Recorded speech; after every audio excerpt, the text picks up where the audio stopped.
and read my clapboard, which says Plato's Theaetetus, autumn 2021, session 5, true and false opinion. Okay, so I'll get going, I think, and if everyone can just turn to mute. There's a little bit of static somewhere in the background.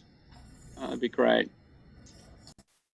All right, so in this course, you're getting a taste of what it's like to think and reflect like a philosopher, and much more so than some of the other courses that you've done so far. And I would like to say, if it doesn't appeal to you, then perhaps, philosophy is not for you, and that's quite okay.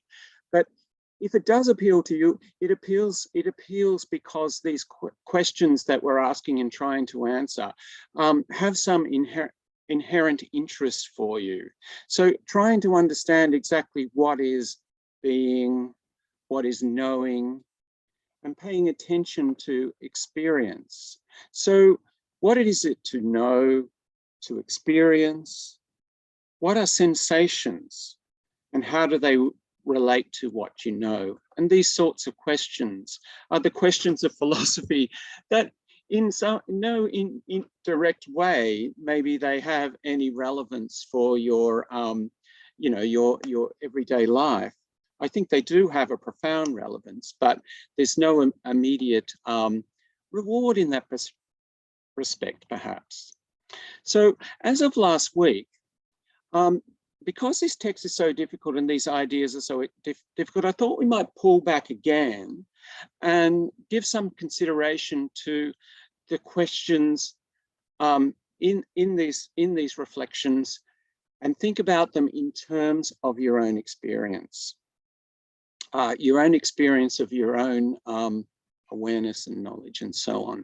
So did anyone go away and do that exercise, reflecting on experience, perhaps on their sounds, hearing sounds or anything like that? Anyone have a go of it? Okay, maybe not. All right, okay. So we can still talk about it. In the exercise there were, and I do recommend you have a go at self-reflection, because really it's only really words unless you relate it to yourself. And it's not really about arguing about what is right and wrong. It's about, from the Platonic point of view, it's about an inner awareness. So the exercise had 3 stages. First, we notice thoughts, right? Thinking, words, reasoning, concerns. Then you go through that stage, and then the thoughts quieten down. And I start to notice embodied sensations, sounds of things. And finally, the observer eye notices pure experience. Sounds, which we're talking about now, I think they're easier, but you can try different senses. Sound in themselves, not of something. So this latter stage is hard to get to, especially on the first go. Anyway, I noticed these 3: thought, embodied sensation, disembodied sensation. Find the difference between these. Seeing them clearly, this is the basis of any discussion here. This is the basis of the philosophical discussion. Otherwise, it's just words. Otherwise, it's just arguing about words and logic and so on. Otherwise, it's just agreement and disagreement. It's not what Plato is pointing us towards when Plato's saying, turn around the mind's eye and pay attention to what's going on. So let's consider, firstly, what I meant by embodied experience. And I think you'll be aware of what I'm talking about here. I just want to be clear with the language, what the language is talking about. So I hear the sound of the train. I hear the song of the bird, the cry of the child. In disembodied experience, I detach the experience from the thing. I hear the song, the cry, as if for the first time, not as it is of something. The disembodied experience I hear, in the disembodied experience, I hear the sound, but don't yet relate it to what it is. I don't yet relate it to what it is that I'm hearing. Now, the modern term for this is sense data. It's kind of the primary experience. Yes, you can think what this is like intellectually, and we can discuss it, but it's much better to relate the discussion directly to your own inner experience and make your assessment on that basis. If you have a meditation practice already, then such philosophical experimentation can be incorporated. And note that different traditions get to the same considerations in different ways. It's about getting to a level of consciousness that is pure experience without contextualizing that experience, without analysis of the experience, without judgment of the experience. It's prior to thinking about it.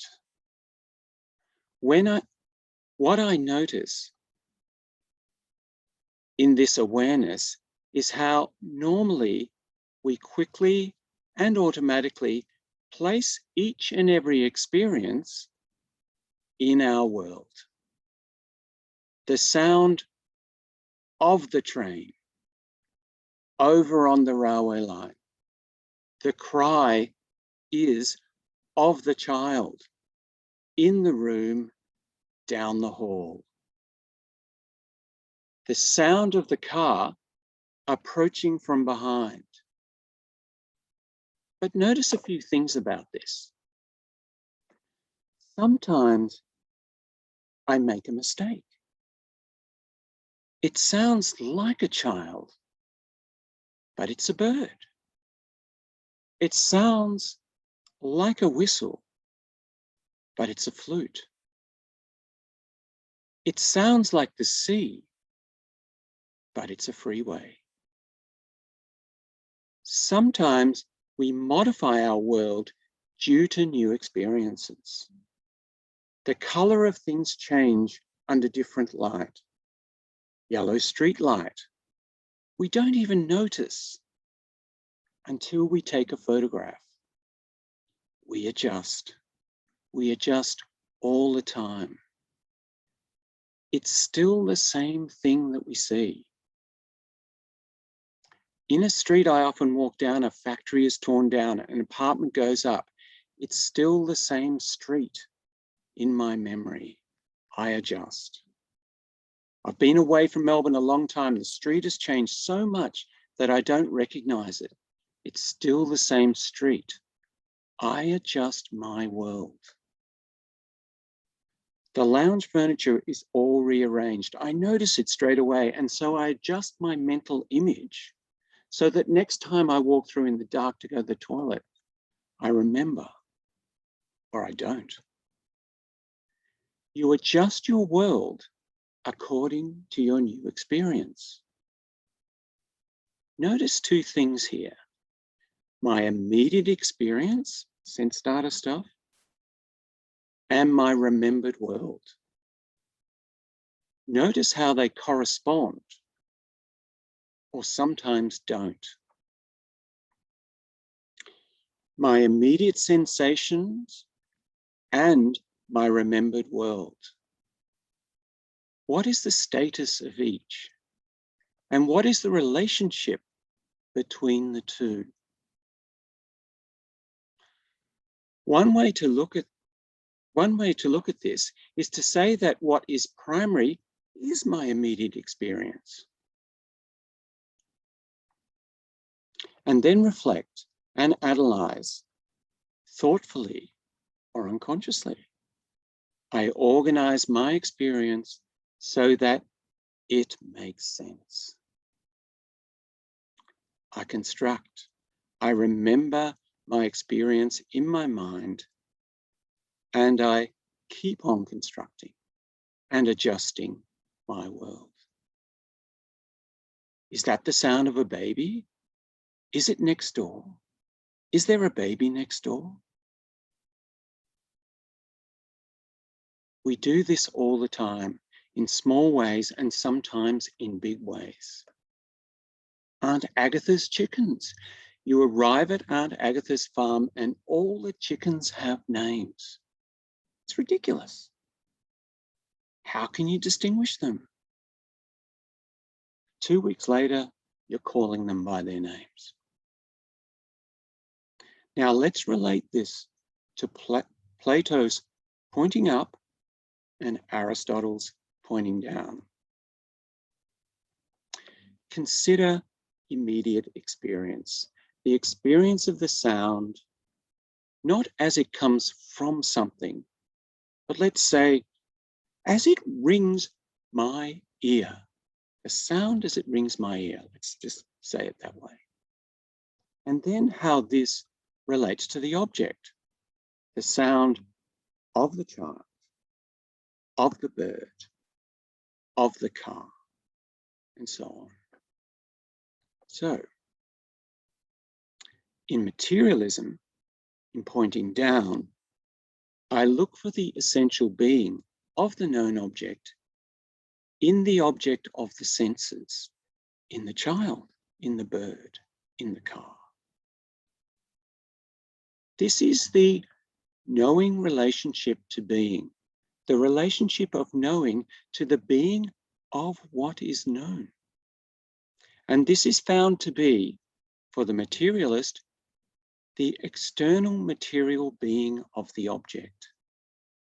This is an absolute relationship here between my hearing and the object, observer and observed. The object is what is real. The sound, that sounds perfectly sensible, doesn't it? It sounds perfectly sensible and perfectly normal. Now for the absurd view. Now for Platonism. Pointing up. The object is constructed from my experience.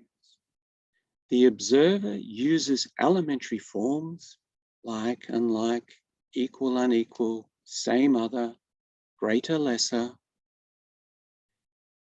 The observer makes distinctions in its experience. It builds my world, I build my world, the observer builds its world from my experience through judgment and analysis using these basic Platonic forms. Yet that's right, it makes sense of my experience. In making sense of my experience, I construct these objects, the child, the bird, the car. In this view, the mind's eye turns around from the object. There's shadows on the wall. The mind's eye turns to pay attention to the act of observation and finds being in this way. It turns towards the being of the observer, the psyche, the mind's eye, and the being of the elementary forms that are immediate to it, that are immediately known. Now, once again, this is not rejection of external causation of experience. It's not to say that I cause the baby, that I cause the bird, or that I cause the bird to sing, or maybe you do, but it doesn't mean that necessarily. Can you see how the materialist sees Platonism in this way? Platonism denies that the things even exist. No, Platonism only denies that they exist in the way that the materialist or normal people think they do.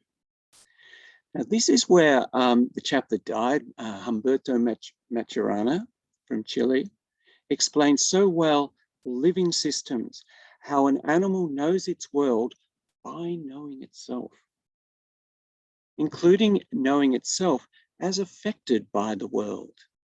And we can take this to our most elementary level of knowing. At the most elementary level, I only know my experience. That's the limit of my knowledge.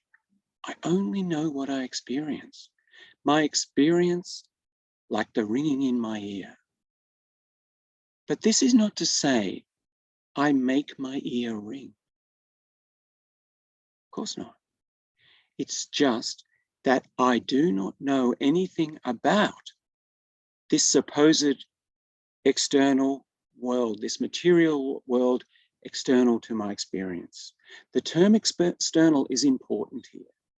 It means, in this discussion, it means outside of my experience, which we all agree, everyone agrees, is in me. So the external world is beyond my experience of it. In our view, what is outside me, the external world, is absolutely unknown in itself. Because it's absolutely unknown, it should not be brought into my account of knowledge. Now, remember that stuff about in between? We can say that my experience happens in between external object and the sense organ, but then the object itself is only in my experience, right? That's also in between. I know absolutely nothing about this supposed external world of objects that are not in me. The remarkable conclusion of Platonism is that all knowledge is knowledge of the self. The objects to which I refer, the bird, the child, the car, are also in me. Constructions in my experience of myself. The observer and observed, I and the world, are, at this most elementary level, the level that the mystic goes to, where Plato takes us in the Republic. At this most elementary level, the observer and observed, myself and my world, are one.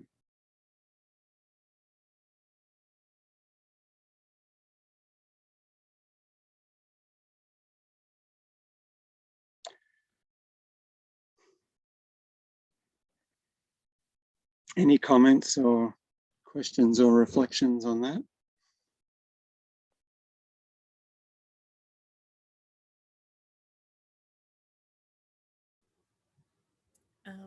Yeah, me. And I really don't know what to say, to be honest, but I just want to say that this was probably, for me, the best class, this particular class, and the way you phrased everything and the way you caused me to consider what I have been learning and how this ties in was just phenomenal. I could have sat here and listened to you for another 3 hours. So thank you very much. And really, that's, I don't even know what else to say. I don't have like a reflection to give you some for you know the to give a lead for a discussion. But I really just felt like I wanted to say thank you, because I've started to understand, particularly when you said that the mystic will, this is what really Plato is leading you to mysticism, really, I think. And I never really understood how to get there. And even through, you know, all of the courses I've done with you, I still don't get it a lot of the time.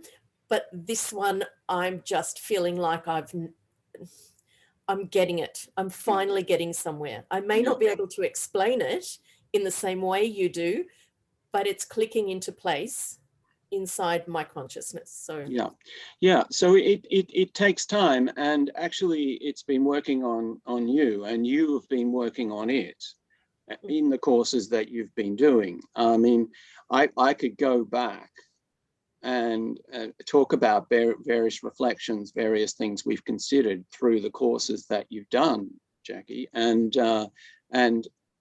you know, and there's a time and a place to introduce new things. And, you know, this is the whole esoteric thing in a way, because, you know, maybe in the beginner's course, I was confrontational in that way, and just, you know, with the cup thing or something, you know. But it takes time to kind of bring everything together and really to see how it is possible to step out of the normal way of seeing things. I mean, it really does. I mean, for some people, you know, it really does feel like, you know, you're sitting in the cave and you're strapped down. Like, and initially, you don't really know how to move.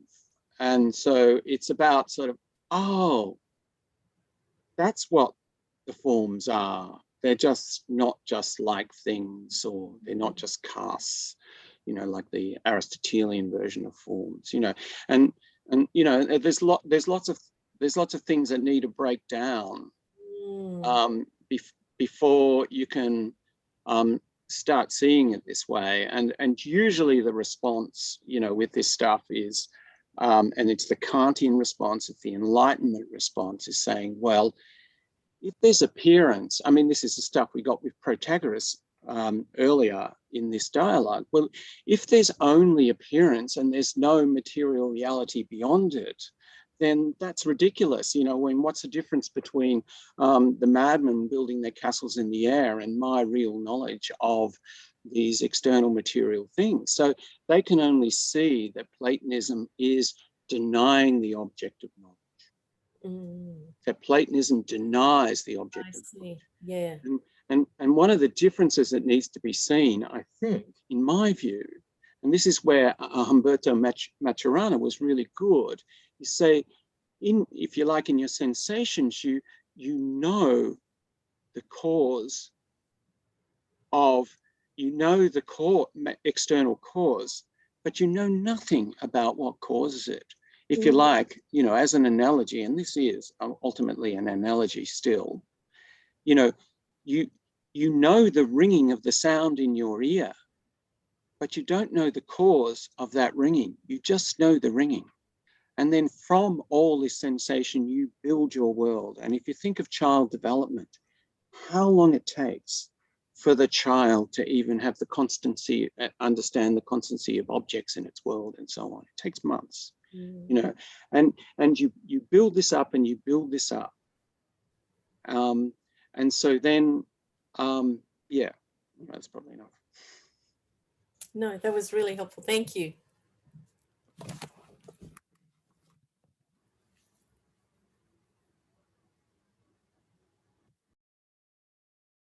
you want me to call somebody out? Do you want me to dob on them, bring them out of their cages?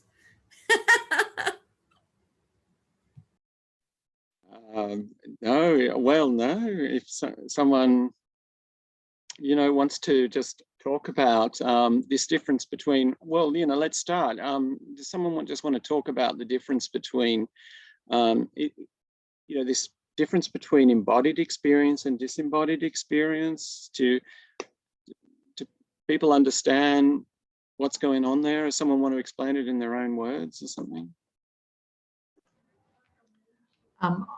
I don't particularly want to talk about that. What I wanted to, what I think is important for me is that concept of noticing the experience without comment or judgment. it's that pause that we make, that you have to make yourself do, that you don't slot it into place and ignore it, and that takes you back to, you know, the essence of things. And I think for me that's important, because it should alter my pace. It hasn't yet, but it's a work in progress, and I think that's for me the important thing. Yeah, so there's an ethical teaching there for you, but and I support that too. I really do support that. But it doesn't have to be an ethical teaching, you know. It's actually just an inquiry.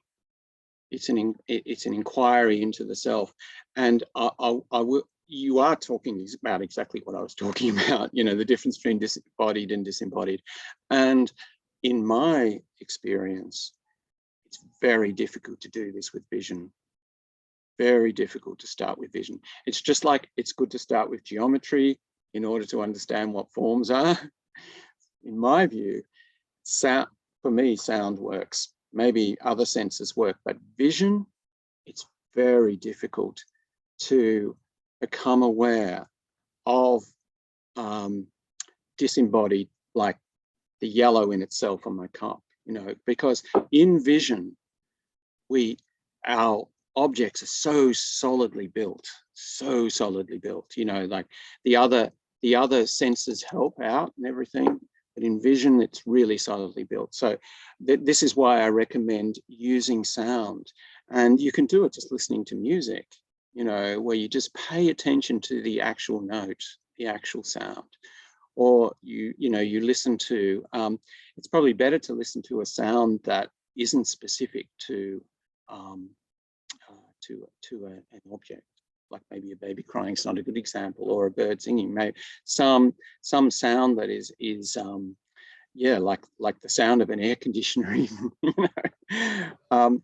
So it's important, because you need to make the distinction between your experience and your world, and then you can see how the materialist interprets that relationship and interprets my world, and then you can relate that to how Platonists interpret it, and see how one's pointing one direction and one's pointing exactly in the other direction. Now, it's not that Plato says that sensible objects don't exist. It's just that they exist in this particular way. It's a perspective issue, sort of. I guess so, yeah, sort of is, yeah. It's interesting you talk about vision, because I mean, I think it probably is quite a personal thing. You know, different people will respond to things differently.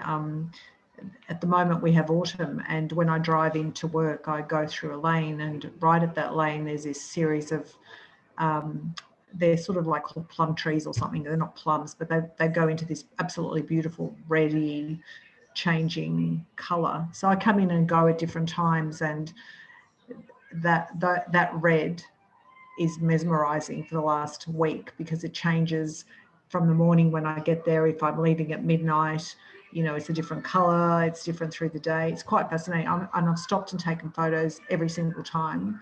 And it's that perspective thing that you're talking about, that, you know, that experience, what is that object experiencing and what am I experiencing of that? It's quite interesting. Well, just experience the red. Try just stunning. experiencing the Beautiful. red, you know. Just stand there, and I don't know, it might work for you. It's hard. Just try to experience the red in the same way that you might just try to experience a note, single note played on a piano. Yeah, you know, yeah, I get it. Just, yeah, because if you can see the difference here, then you can get involved in the philosophical inquiry into epistemology, ontology, this stuff we're dealing with Theaetetus, and we will continue to deal with the sophist. If you do these reflections while we're having the discussions, it'll help you. Now, the reading for this week and the reading for last week is difficult on 2 levels, and I kind of feel, you know, I feel like you've suffered too much for it. Really, you have suffered in trying to get through that. I mean, is anyone going to admit that they threw the book against the wall at some stage? Come on, someone's done that, right? Yeah. You know, okay, it's like I was about to start pulling my hair off.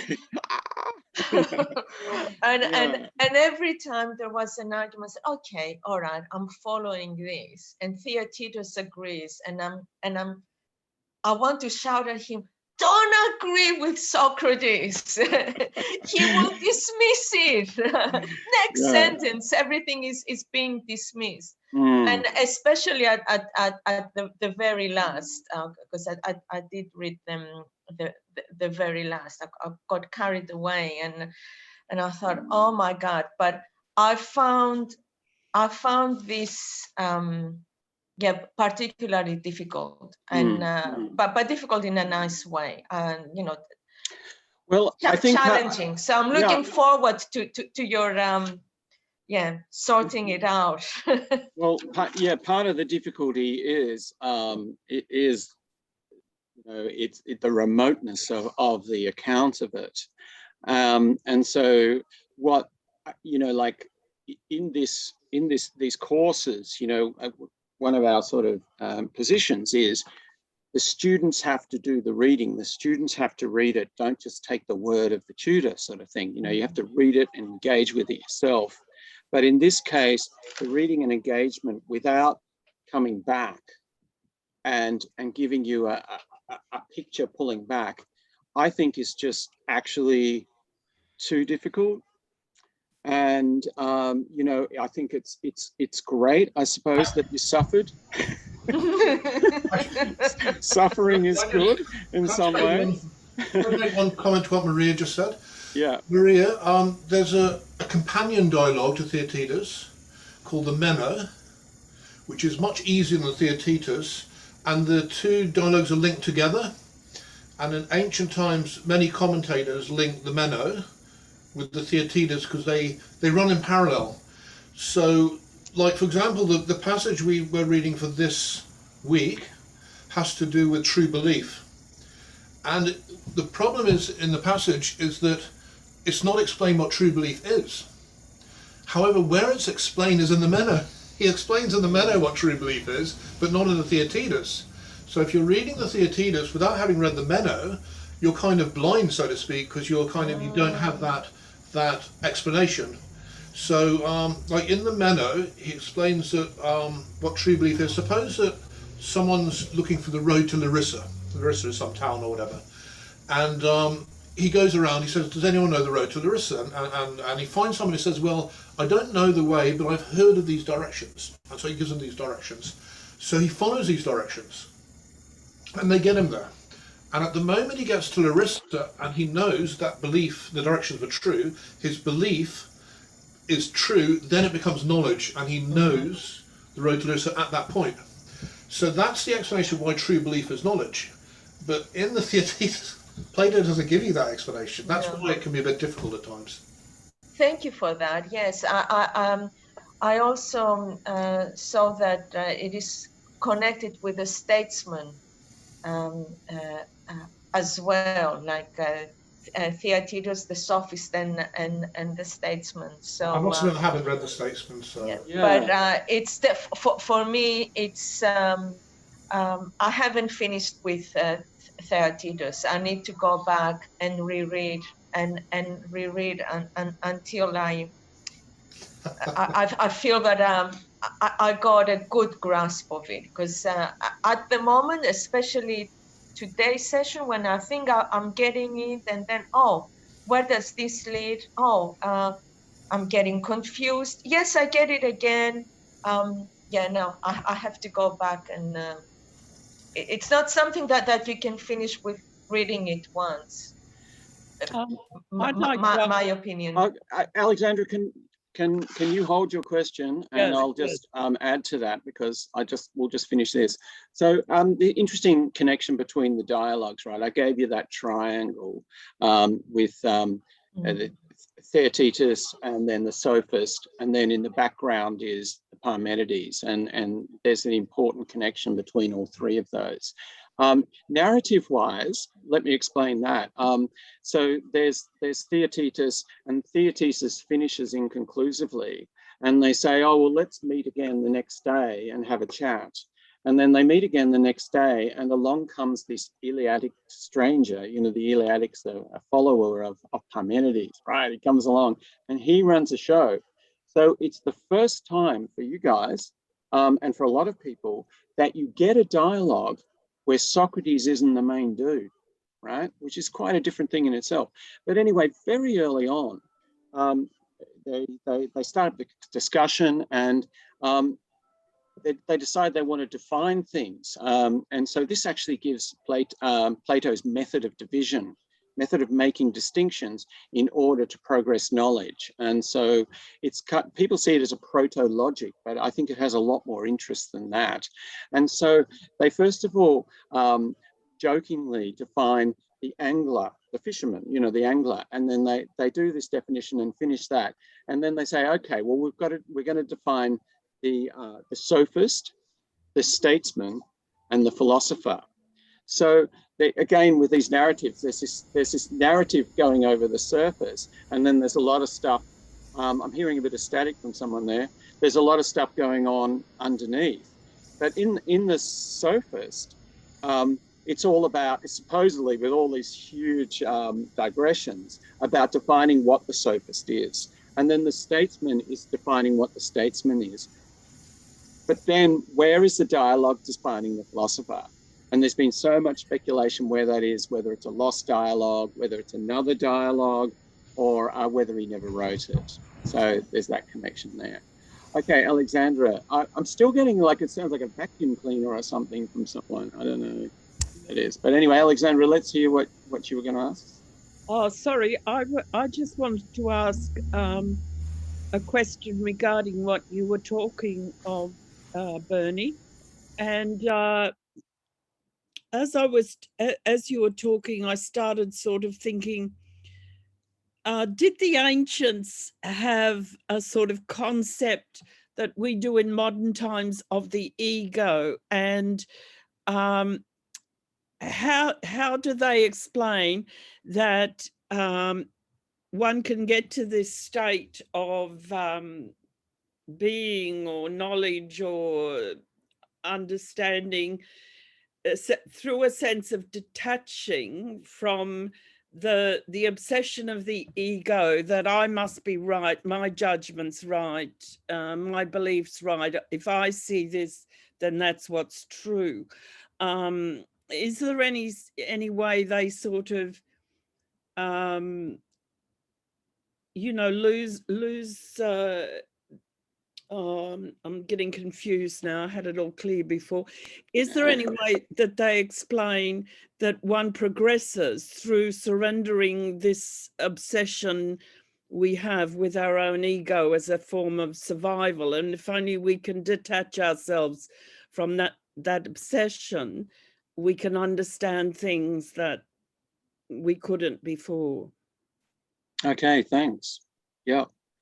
So when the soul inquires alone by itself, it departs into the realm of the pure, the everlasting, the immortal, and the changeless.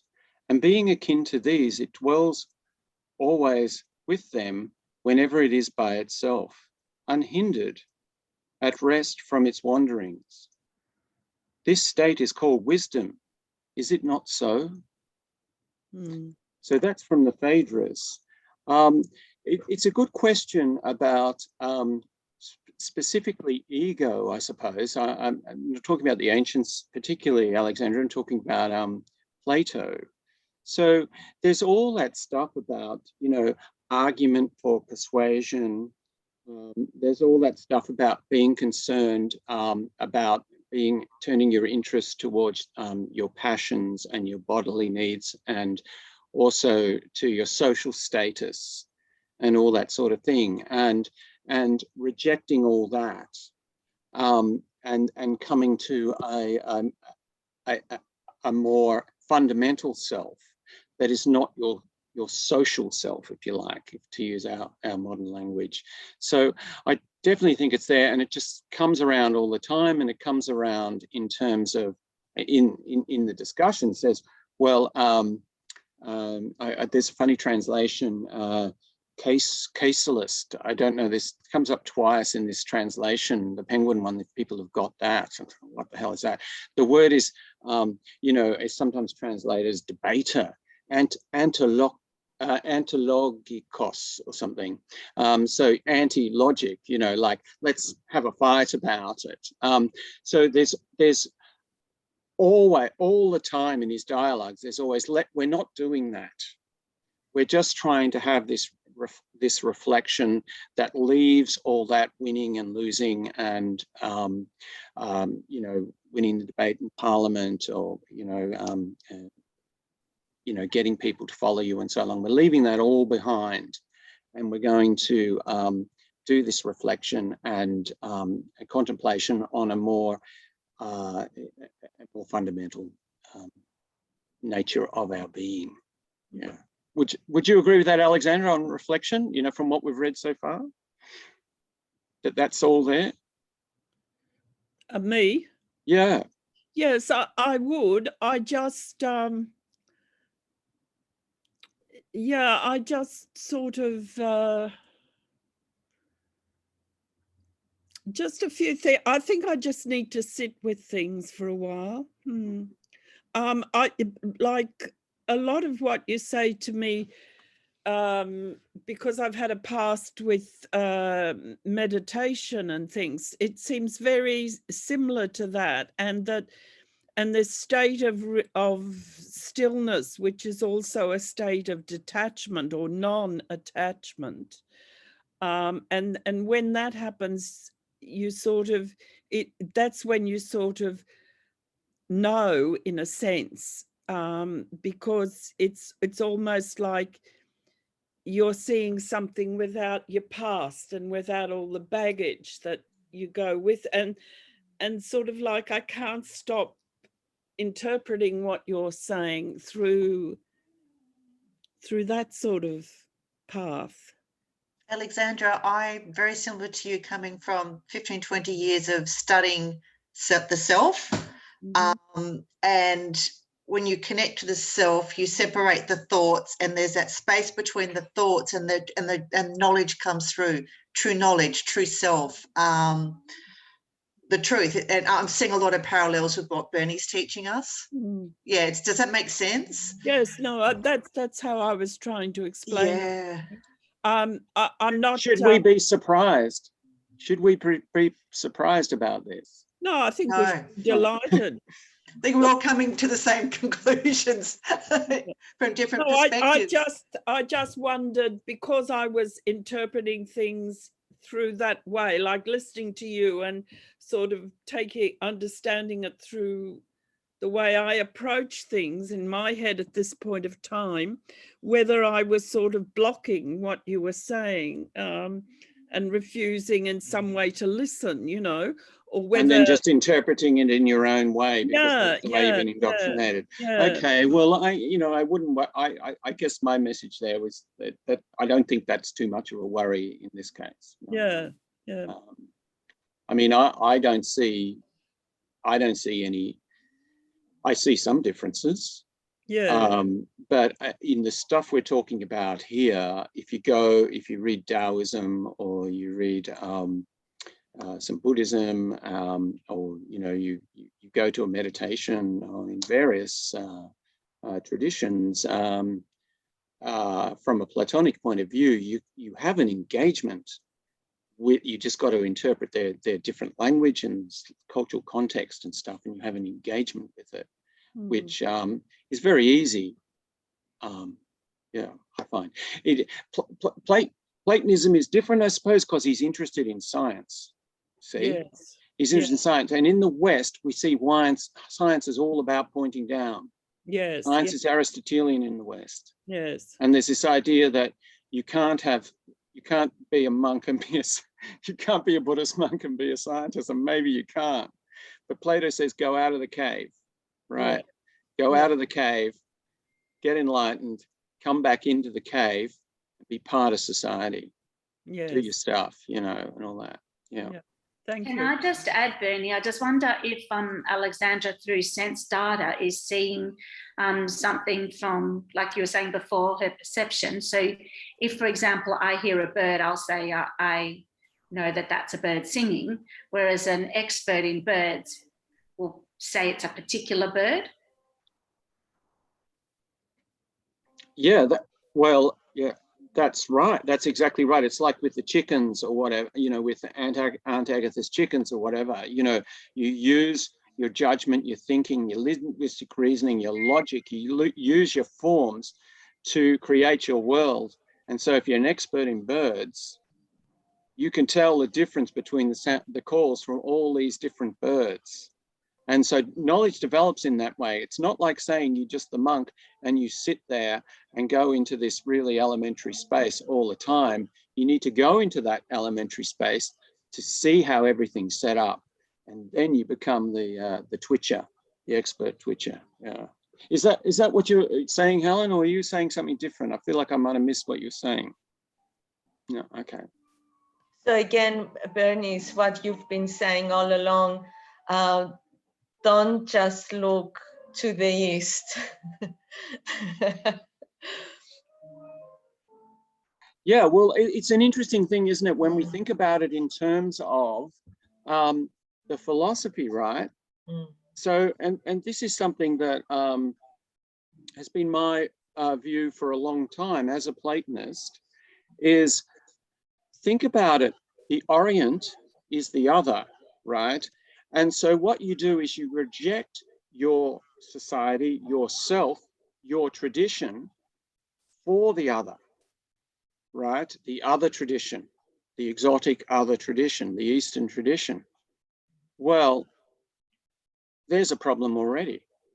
You know, there's a problem because you're already rejecting the same and going for the other. Whereas what you need to do is to retreat into the same and see how it has in itself its own other, basically. Now, you see, notice how I can say that, right? And most of you don't laugh at me now. This is esoteric, right? You already kind of see what that's about, you know, like island and sea, you know, what's the identity of the one? It has the other in the same, you know. And so if you're going to the other in order to get your wisdom, you've already got a difficulty. Because you're not retreating into the same. And so this is why I say, hey, okay, Aristotelianism and aspects of Christianity and so on have cut ourselves off from our own tradition and cut ourselves off in a way from ourselves because we embody our own culture. Whereas if we go back into our own culture and see how it's kind of been messed up and then reinvigorated in a in its, you know, in its Platonic way, you can get this deep experience that is your own, your Western, your own cultural, well, Greek, your own Greek experience as well for the Greeks in the audience. Yeah. All right, look, what I want to do now is, if that worked, I want to just continue. So this is, those people who've read can see, right, how we are indirectly here. I know it's getting on a bit, addressing what we've been reading. And I will get to, if not this week, all of it, I will get to next week to explain how this relates to the reading. We could possibly get through, if we miss out on some of this week, we can do it all next week because there's not that much to do. And if we have this background, then we'll be able to do it. Now, someone mentioned truth. Truth is a really interesting term, okay? And so I really want to address truth now. And if you still got some, if you're not exhausted from your day, this is another important thing to understand. So we've talked about immediate experience. We've talked about embodied experience, right? We've talked about, so that is immediate experience is the sound in itself. Embodied experience is when the sound is connected to the object, sound of the car, the sound of the bird. So you have your world, your constructed world, right? and you're connecting your immediate experiences with that world or not, right? And you use analysis and judgment and thinking about your immediate experience to make sense of it and to construct your world and to reconstruct your world and to keep learning. Okay, so now I want to talk about truth. What is truth? What is it to say that something is true? We get to this in the reading today, but here it is. True, false is determined by reference to something else. The term reference is important in this part of the philosophical discussion. It is reference to something other than or outside the context in which the statement is made. Okay, so it's certainly outside language. Let's consider different frames of reference to which truth refers. So we've already considered one, right? The yellow that I experience, the immediate experience of yellow is reference to the object in my world of the cup. The cup is yellow. There is a correspondence between my experience of yellow right now, my immediate experience, and the cup in my world. The child is crying. The crying is associated with the child. The pure sensation of the crying, the ringing in my ear, is matched in correspondence with the child. Maybe at first it isn't, and then I'll work it out. You want to work it out, right? You hear some strange sound, you want to work it out. The truth is by reference to some such a correspondence. So truth is about correspondence. Consider this in other ways. Touch. I feel for my keys in my bag. My bag's got all these different things. I feel for my keys. Is that my keys? Oh, no, it's not. Ah, yes, here they are. It's true. You match your feelings to what you expect. You know, where are the keys? I know what the keys feel like. Where are they? Oh, no, that's a coin. You match to what you expect, right? There's a correspondence between the immediate experience. Oh, that's a coin. Oh, that's my keys. Oh, that's the hairbrush. Consider it with another sense, smell. What is that?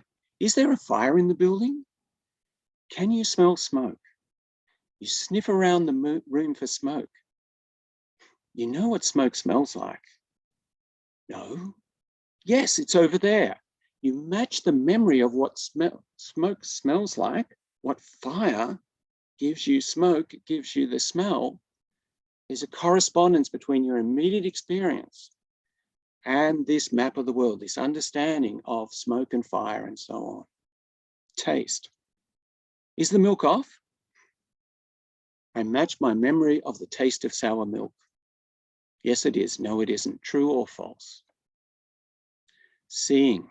I look in my toolbox, full of tools for the nail punch. Where is it? I know what it looks like. In the kitchen, you're looking for your favorite spatula in that drawer with all that mess. Maybe you haven't got a big mess in your drawer. Where is it? Match the mental image of the spatula to your immediate experience, visual experience. There it is, underneath the scissors. In all these cases, I'm trying to find a correspondence in my immediate sensations with my memory, with my remembered world. This is the way in Plato we're understanding truth, and it's the way we often understand truth. Now, I want to just move around a bit on this idea of truth so you get a better feeling for it. Consider some truths in a more narrow frame.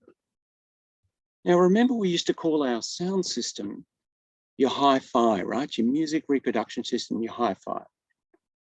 High fidelity. Fidelity is faithfulness or truthfulness. So your hi-fi, true to what? True to the original performance. The orchestra plays, the sound is recorded, And then the reproduction is in high fidelity with the original. It is true to a certain extent in its reproduction.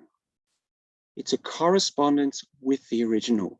The sound, the surface noise on the vinyl record is not true to the original. The blown speaker is not true to the original.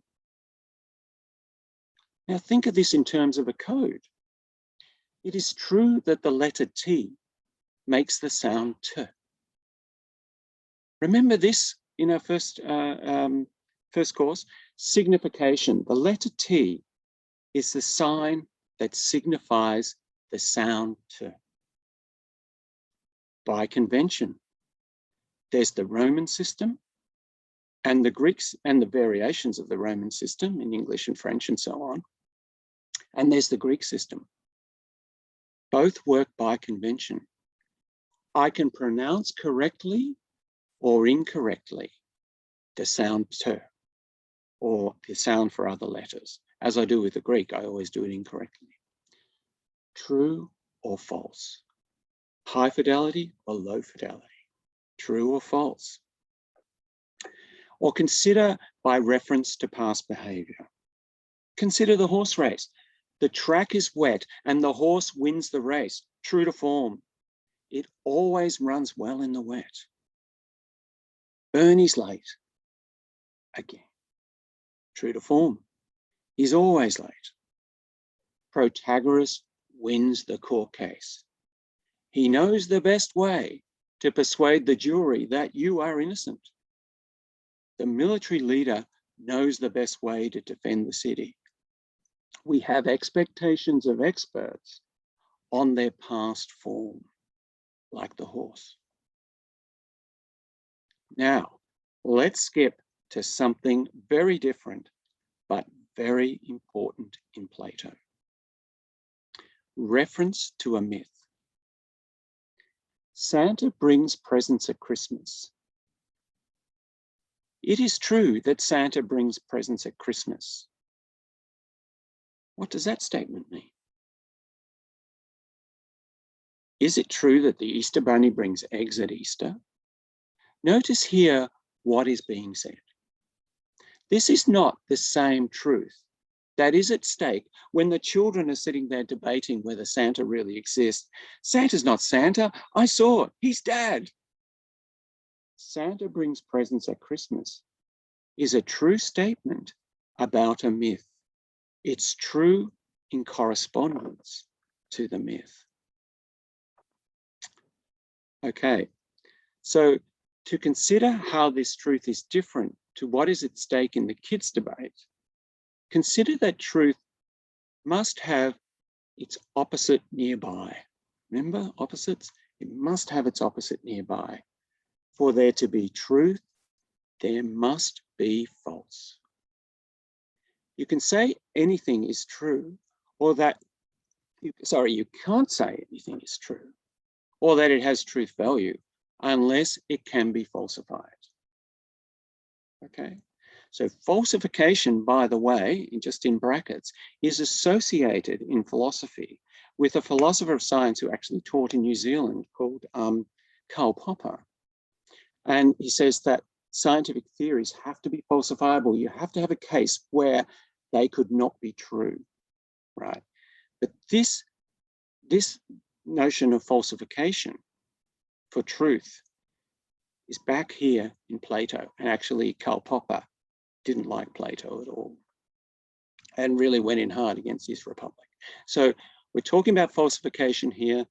We're talking about that truth must be falsifiable. And the Easter Bunny brings presents at Christmas, right? That's false, right? Santa brings presents at Christmas. That's true. Oedipus killed his father and married his mother. That's true. Electra killed her father is false.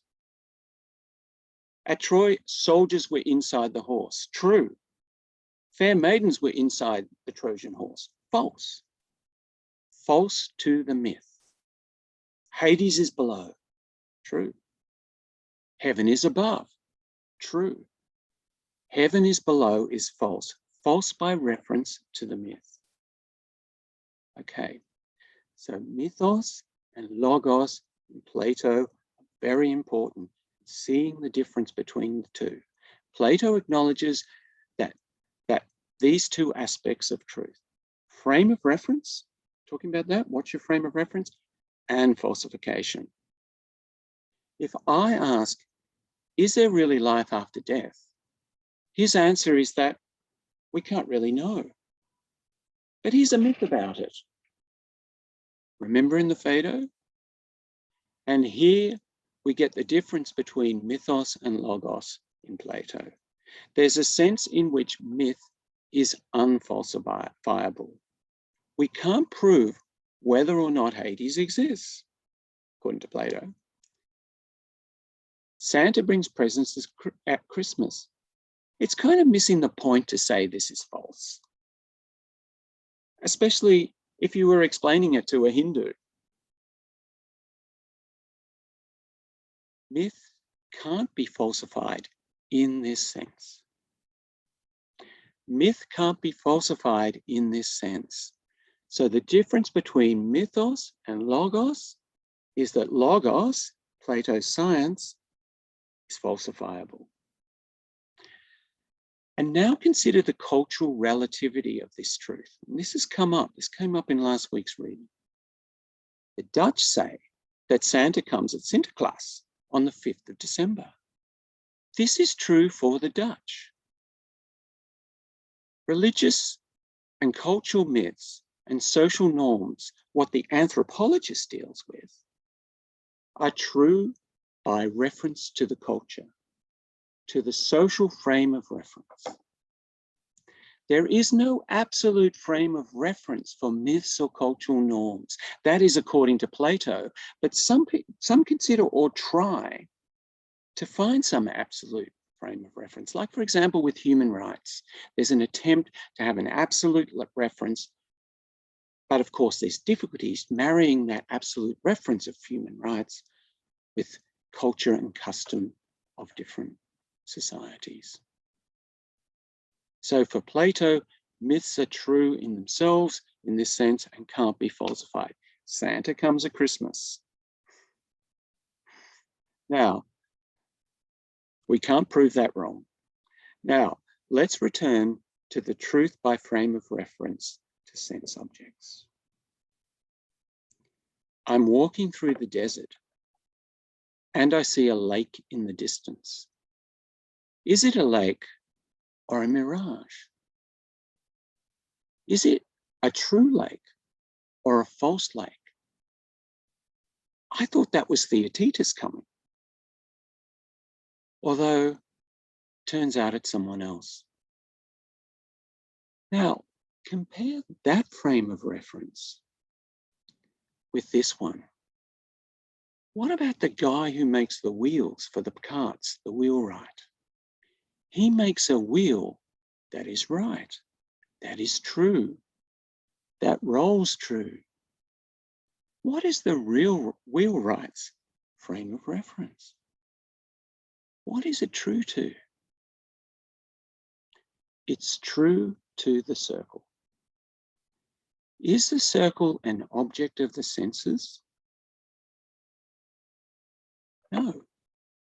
The frame of reference is formal in the Platonic sense, and also with mathematical truths. In this week's reading, 5 + 7 = 11 is false. It is 12.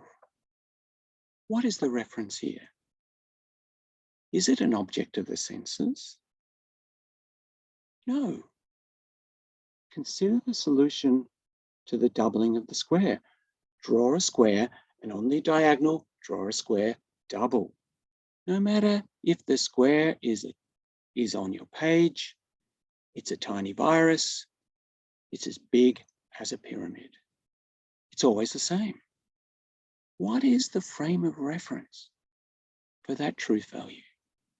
The reference is to the ideal form of geometry. The wheelwright's reference is similar. The 5 + 7 is 12 is similar. The truth is by reference to the form of arithmetic, the form of geometry, by reference to the Platonic formal realm.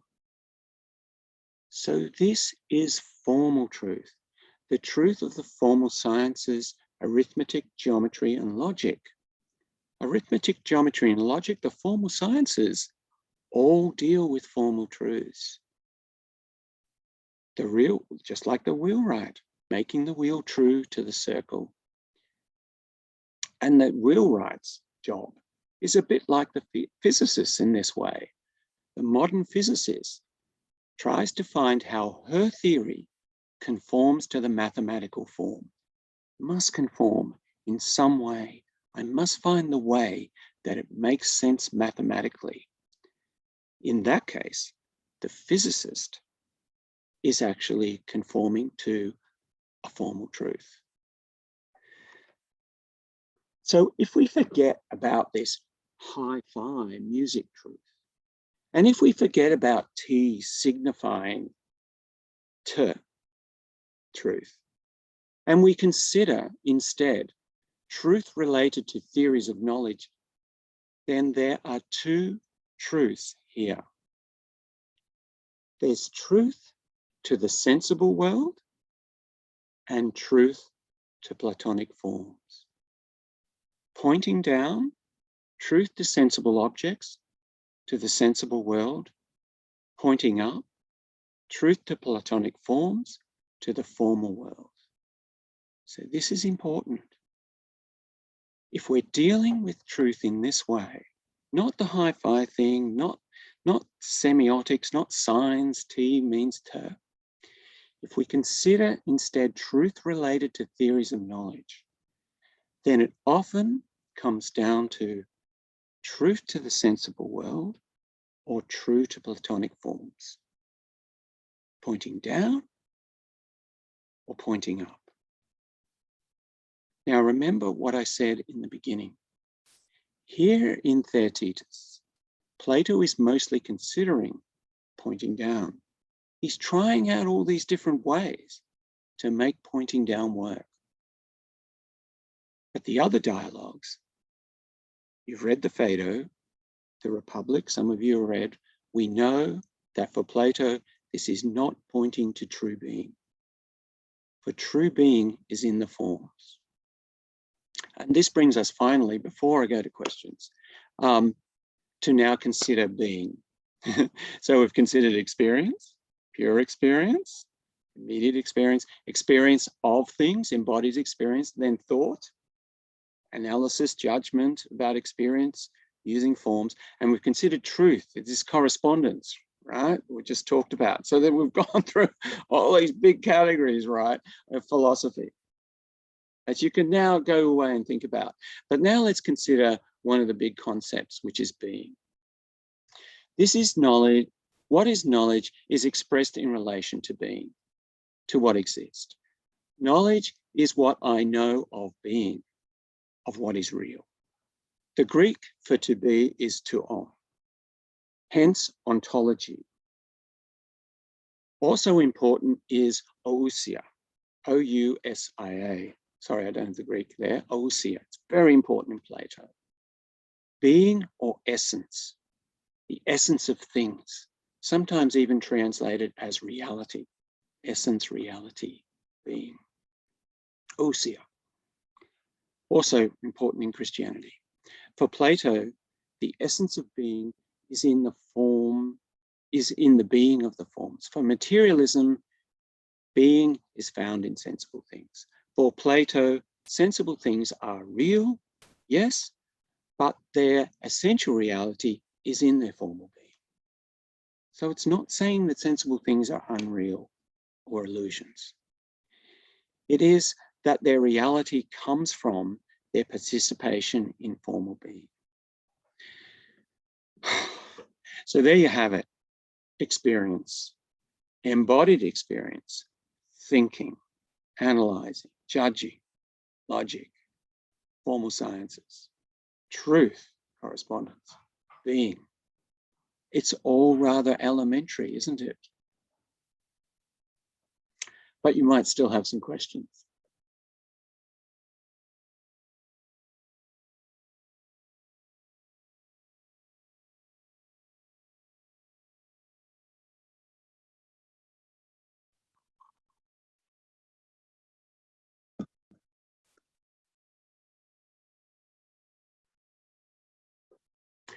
I'm interested, if people might have questions on various things, I'm interested in any reflections or questions or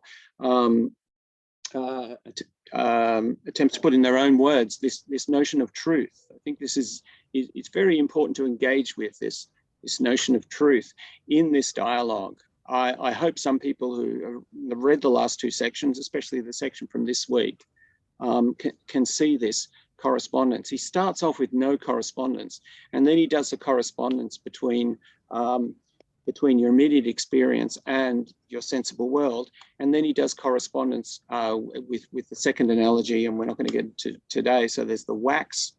We'll talk about it next week, where your mind is the wax and your memory is writing on the wax. Plato was actually writing on wax tablets, and so it's an analogy. He was probably writing this on wax tablets as he went, and so your mind is a wax tablet, and that's your memory, right?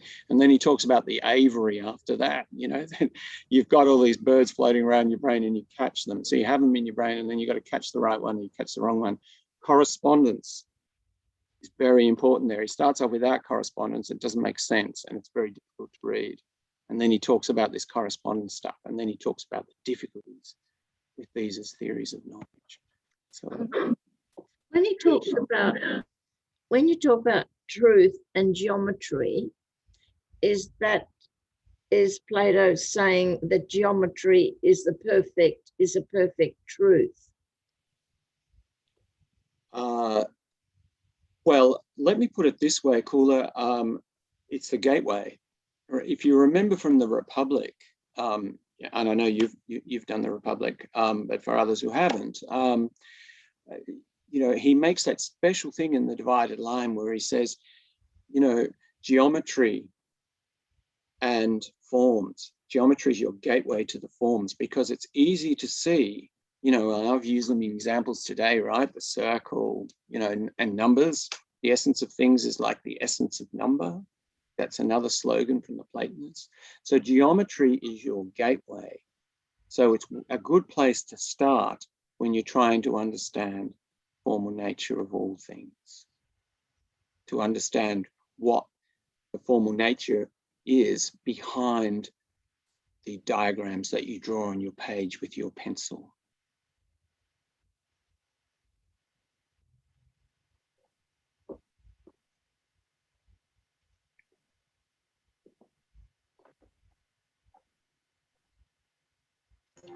You know, Bernie, in relation to truth, I think, I don't know where my concept fits here, but I think I've believed that there is always an absolute truth of something or anything. So I'm trying to reconcile that phrase that I had with this stuff.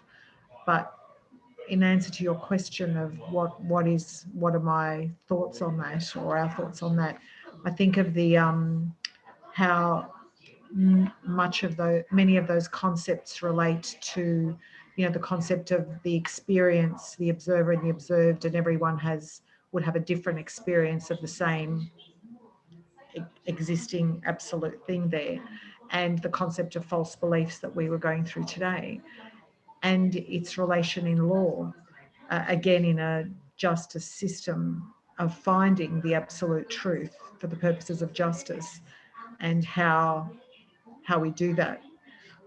And I'm sure, I would hope that some of this type of discussion happens in law legal teachings, but it is about finding the absolute truth to enforce and ensure justice is achieved.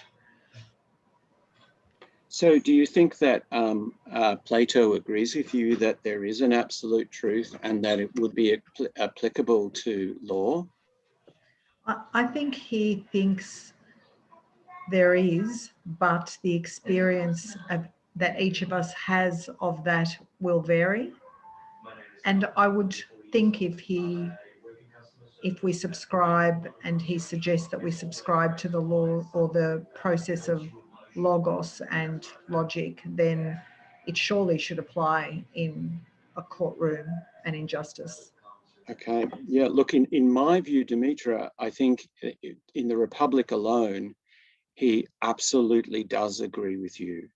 And really, this is what it's all about, this ridiculous thing where he's talking about, you know, what happens in law courts, what happens in justice, what happens in making laws. It's also in the laws, which follows from he's concerned about, he gets concerned about the question, well, what is justice? What is the just society? You know, well, first of all, what is the just person? Just as in balanced and good, you know, what is the just society? And so he goes through all that. And suddenly we're talking about this absolute one, you know, coming out of the cave and seeing the absolute one, and then going back down in society, and you're the guardians and you run the society. So Plato is totally with you on both aspects of that. There is absolute truth, number one, and it is applicable to justice. It is applicable to the courts.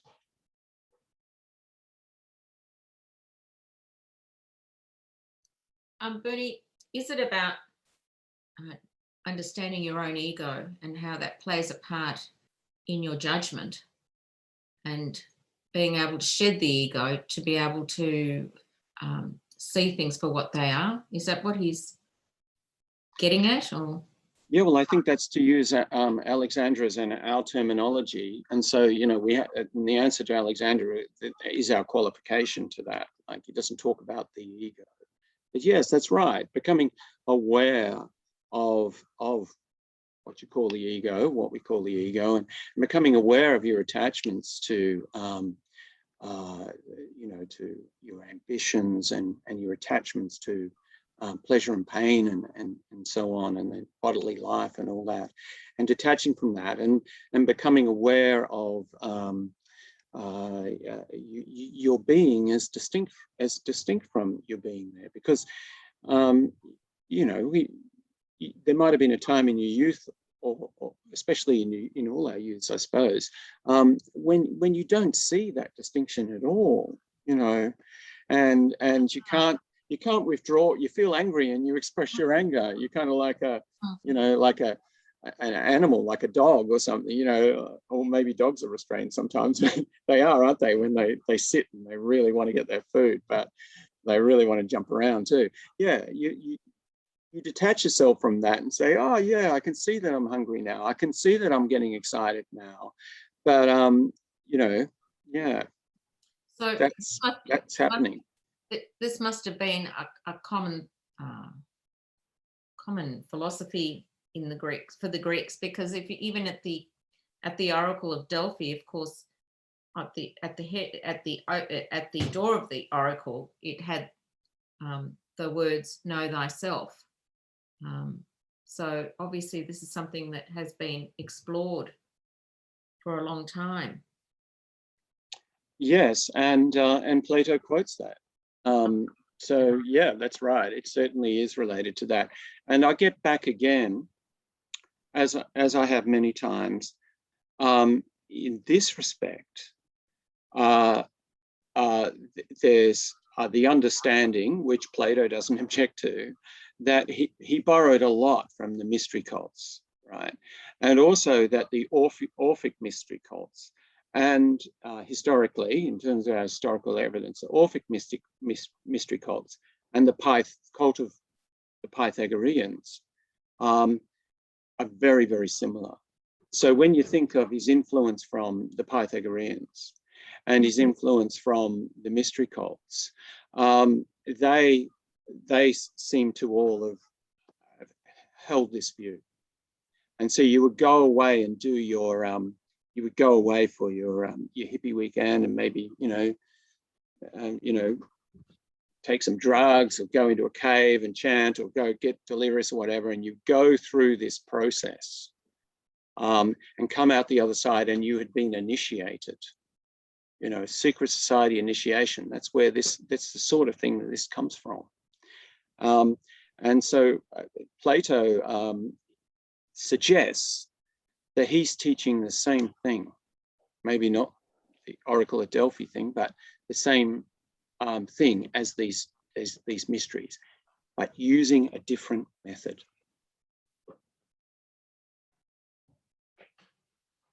Okay.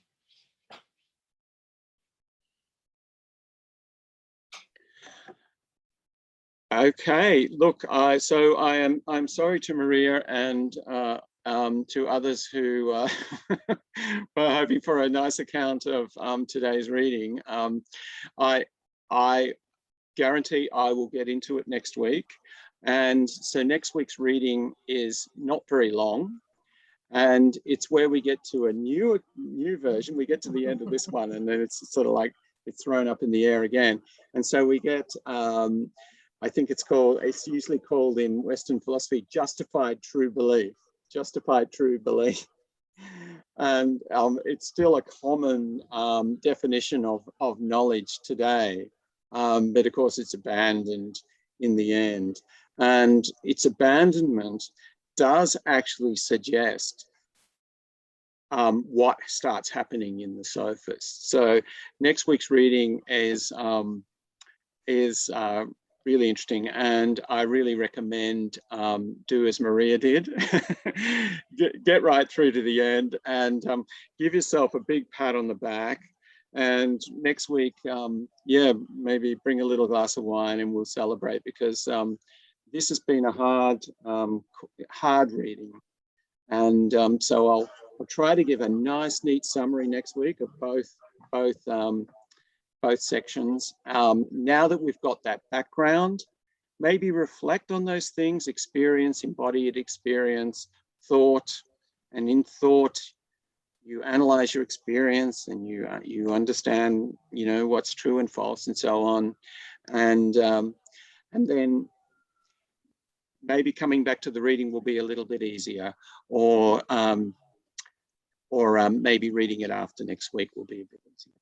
So thanks for coming along, everyone, and we'll see you next week. And do stick around if you want to. If you missed out on a question, then after we sign out, because I'll hang around for a little bit. And remember geometry on Monday night if you want to come along. Anyone interested in coming along to geometry on Monday night, by the way? Maria, okay, and Jackie, okay, great. And you're coming anyway to meet. Oh, Kula, you'll come. Yeah, I'm thinking about it. I'm thinking about it. Is this legal under COVID? Huh?